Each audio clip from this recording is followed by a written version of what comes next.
السلام عليكم ورحمة الله وبركاته. ازيك يا حبيب قلبي؟ عامل ايه؟ ان شاء الله تكون كويس. يعني انا برضو مش كويس خالص بعنوان الفيديو اللي انا كاتبه الاكتئاب.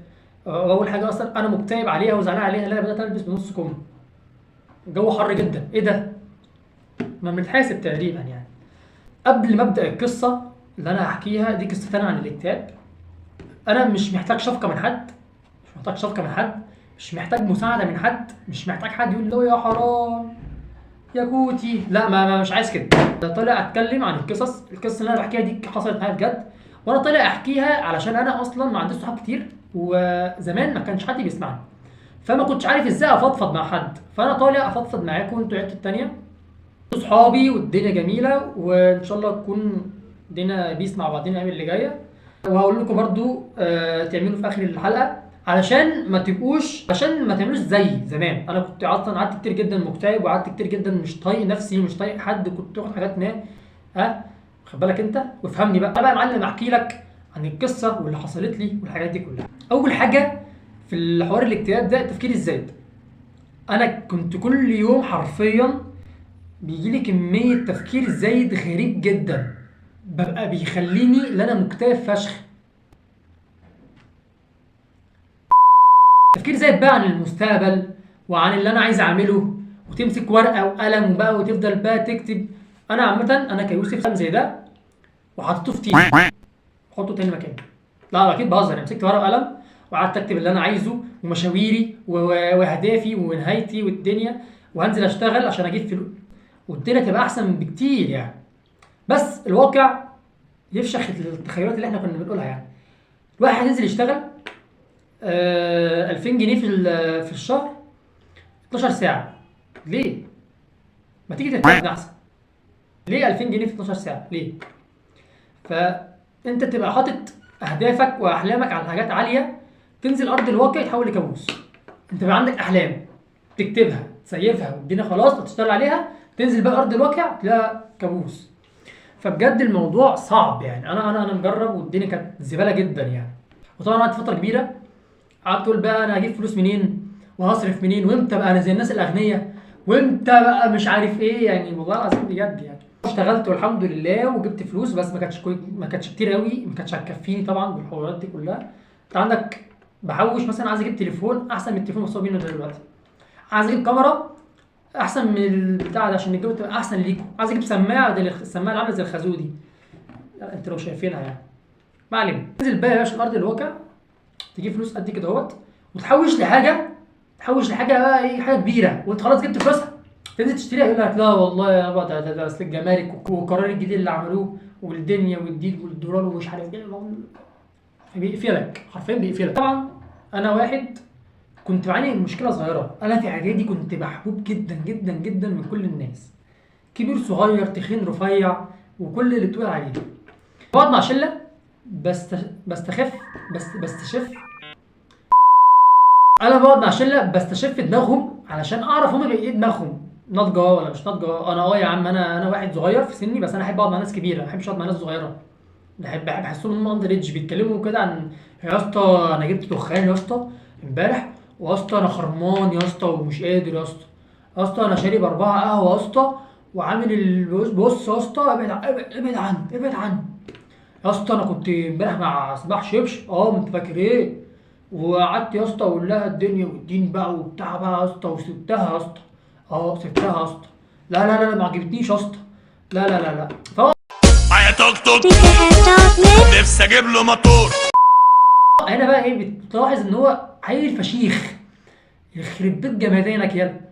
واصلا اغلبيتهم دلوقتي بيتسلوا. لا، غلط غلط. انا لما كنت بقعد مع شباب بشوفهم كتير قوي ان هو بيتسلوا، لا ما ينفعش. والحاجات دي فعلا حصلت معايا قدامي، الناس تيجي تقعد معايا تحكي لي ببقى مصدوم. والله إيه القرف ده، ايه القرف ده بجد بجد. بسبب الحوار ده اللي انا قاعد مع عيال اندر ايدج مش فاهمين اي حاجه، يقول لك بقى دخان وبنات وبتاع والدنيا والدين وانا مش عارف ايه. مش كده. يجي لك بقى واحد يقول لك يا اسطى انا مكتئب يا اسطى. مكتئب إيه؟ يعني انا لو قلت لك افيه زي بتاع اتنيل، انا بتنيل اسيب لكم البتاع ده اهو، هتضحك. ضحكت اهو، انت ضحكت اهو. يا عم ما تكدبش عليا، انت ضحكت اهو. الاكتئاب ده مرض، مرض نفسي وحش جدا. انا الحمد لله طلعت منه والله العظيم، يعني بجد الحمد لله انا طلعت منه. هو خلاني ناضج من بدري قوي، ويا ريتني ما بقيت ناضج اصلا، يعني يا ريتني كنت فضلت اهبل، بس عادي. السبب ده بقى خلاني ادخل في حوار الحب. الحب بقى ايه؟ الحب رماني جابني ووداني، وعشرت رماني منك يا حناني. دخلت بقى ايه في حوار الحب ده، هو احب مجرب. دوق معايا الحب، دوق دوق دوق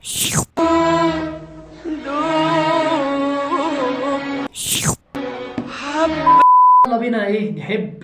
حبينا، عشقت، عشقنا، وثقنا في بعضينا، وثقنا في بعضينا. قعدنا بقى نتقابل ديت ومش ديت وهديات وبتاع ومراجيح وشنط وبتاع.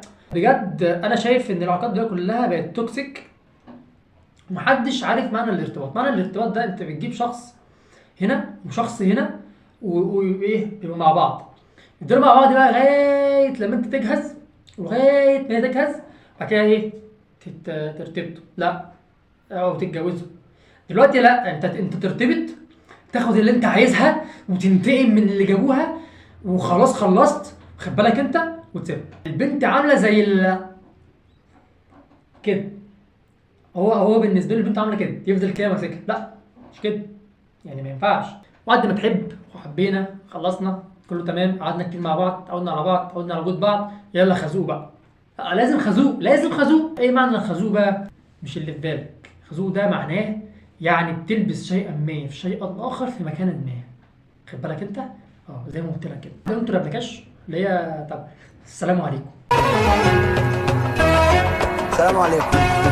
بعد ما يديك كده يا معلم انتوا ربكاش وبعد السلام عليكم، انطر يقول قبلكاش. لك خلاص بقى انا مش هقدر اكمل معاك، وانت ربنا يرزقك احسن مني كتير والناس من دي كلها. تفضل بقى قاعد مكتئب اكتر من الاول، تمشي ما بين العربيات اللي هي انا مثلا ببقى ماشي كده على الطريق مثلا دائري، وعربيات كده معديه اللي هو يا ابن يا ابن انا كنت بسمعه. انت بتبقى باصص قدامك، حاطط الايربودز في ودنك، وفاقد شغف، وتبقى مخنوق وحالتك حاله، وتحت عينك اسود، ما بتنامش كتير بقى وبتاع. بقى ماشي بقى كده يا معلم، وترجع البيت تبص في السقف تقول طب وبعدين، طب وليه، وتبقاش عارف ما بين الشغف، يعني الشغف شغف وبقدونس. خلاص اسف، خلاص حقك عليا، حقك عليا. تروح بقى يا معلم مع واحد والله العظيم انت بيتقال عليه صاحب، تفضل بقى تقول له يا اسطى انا مخنوق يا اسطى بقى وبتاع يا اسطى لا يا اسطى، لا لا لا. تقعد مع واحد صاحبك ما يتقالش عليه صاحبك. انا رحت قعدت مع واحد صاحبي ما يتقالش عليه ان هو صاحب، قعدت احكي له همي، بياخدها بهزار. يا عم انا مخنوق، ياخدها بهزار. يا عم انا اللي كان ياخدها بهزار. لا، في وقت تهزر فيه، في وقت نحل فيه مشاكلنا. ما يتقالش عليه ان هو صاحب. انا كنت اصلا عايز افتح حوار اليوتيوب ده من زمان، حد لي لا ما ينفعش. ليه؟ لا ما ينفعش، اصل انت مش قد حوار اليوتيوب، انت مش قدها. نزلنا قعدنا في قهوه قبل كده، قعدت اقول له يا اسطى والله انا مخنوق اللي فيا ومش عارف ايه، وفلوس ومش فلوس، ومستقبلي ومش مستقبلي. يا عم انت، يا عم انت لسه صغير يا عم، عيش بقى دنيتك بقى يا عم انت. بقول لك ايه بقى، والله العظيم بجد فضل ان هو يحبطني بطريقه متخلفه. يا عم خليني يا عم، انا عايز يا عم سيبني اعيش الدور يا عم، وسيبني اعيش اللحظه يا عم. انا واحد عايز ابقى يوتيوبر يا عم ان شاء الله يعني في المستقبل. ايه يعني، ما انا ما غلطتش. ترى انا بطلع اضحك واهزر مع الناس، والناس بتحبني. مش كلهم بس بيحبوني. والله العظيم انا اصلا لو في 3 بيتفرجوا عليا كل يوم وبيدعموني 3، دي بالدنيا، دي بالدنيا. انا مش عايز اول ما اطلع على اليوتيوب اخد 3 مليون و4 مليون، اكيد مش هيحصل يعني. انا قلت لا، انا هعتمد على نفسي واعمل اللي انا عايزه، وافكر باللي انا عايز افكر فيه براحتي، ما حدش ليه دعوه عني. هو بجد دي اكتر حاجه بتزعلني في الصيفي، بجد انا عارفه،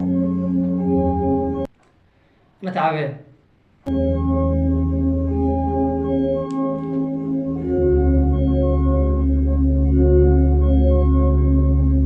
بس فالحمد لله انا طلعت من حوار الاكتئاب، خفيت الحمد لله. حوار الحب اصلا ده مشروع فاشل جدا جدا جدا، تعافيت منه الحمد لله. ما تفتكرش عشان انا طالع بضحك واهزر وفرفش معاك يبقى انا كويس. لا ما تشوفنيش وانا قاعد قبل التصوير نص ساعه قاعد اعمل ازاي، قاعد بقى باكل في صوابعي، لو في حد معايا بيهديني، مفيش حد قاعد بيهدي نفسي، بسمع بقى اغاني كده غريبه عشان اهدي نفسي. بعد ما اخلص ببقى متضايق جدا، لو انا هشتغل شغل كتير ولوحدي، انا لوحدي ومش عارف ايه والحكايه والروايه. فبجد الموضوع مؤسف فشخ، يعني الموضوع اصلا مثير للشفقه، ومحدش كان مهتم ومحدش هيبقى مهتم اصلا. محدش مهتم انه يسمع مشاكلك، محدش مهتم ان هو اصلا ان هو يعبرك. بس لما توصل، خدها مني النصيحه اللي بتتفرج عليا، وانا بوعد نفسي في الفيديو ده ان انا ان شاء الله هبقى حاجه في السنين اللي جايه، وهخلي الناس كلها تتكلم عنها، وكله هيحبني واعمل اللي انا عايزه. والدنيا تبقى جميله ان شاء الله. الدنيا تبقى جميله في الايام اللي جايه احسن من اللي فاتت ده كله اتفشخت فيه ودمرت فيه. اتمنى انك تحاول تتجاهل الحب، وحاول تتجاهل صاحب السوء، تحاول تتجاهل اي حاجه تضايقك. بجد انا لما كنت متضايق محدش كان مهتم باي حاجه. لو انت مين يالا، تعالى وشخ يالا، انت مكتئب يا عيل ابو شخ يا معفن انت يالا، ده انت بص يالا عندك ايه، شارب اعداد يالا، انت عبيط يالا ولا ايه يالا كده. بس فانا بضحك اهزر معاكم، بضحك معاكم، انسيك همك وانا بنسى همي. وبنضحك مع بعضينا، نفرفش مع بعضينا، الدنيا تبقى حلوه، الدنيا تبقى جميله، الحاجات دي كلها. حوار الحب تاني، ابعد عن صاحب السوء، اي حاجه تزعلك ابعد عنها، واحكي لي في الكومنتات مالك، هرد على كل واحد. فبس انا بحبكم جدا جدا جدا جدا جدا، واتمنى ان محدش يزعل، اتمنى ان محدش يعيط كتير، محدش يرتبط، محدش يحب، محدش يصاحب حد صاحب مش مهتم بيه. وانا الصراحه برضو زعلان زيك برضو، انا زعلان على المفتاح اللي مات. انا برضو متابع برضو، فانا قلت له ان هو يعمل نسخه جديده بس هو ما ردش عليا. خلاص اسف. بس يا معلم كده خلصنا نهايه الفيديو.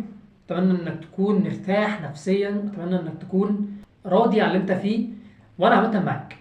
انا ان شاء الله، انا بس انت لو تديني اللايك الكويس والكومنت الجميل هتخليني بستمر، لكن انا مش لاقي لايك ومش لاقي كومنت ومش لاقي الحاجات دي كلها، فانا حاسس ان انا بفشل في الحوار، انا حاسس ان انا ما بتقدمش قدام جدا.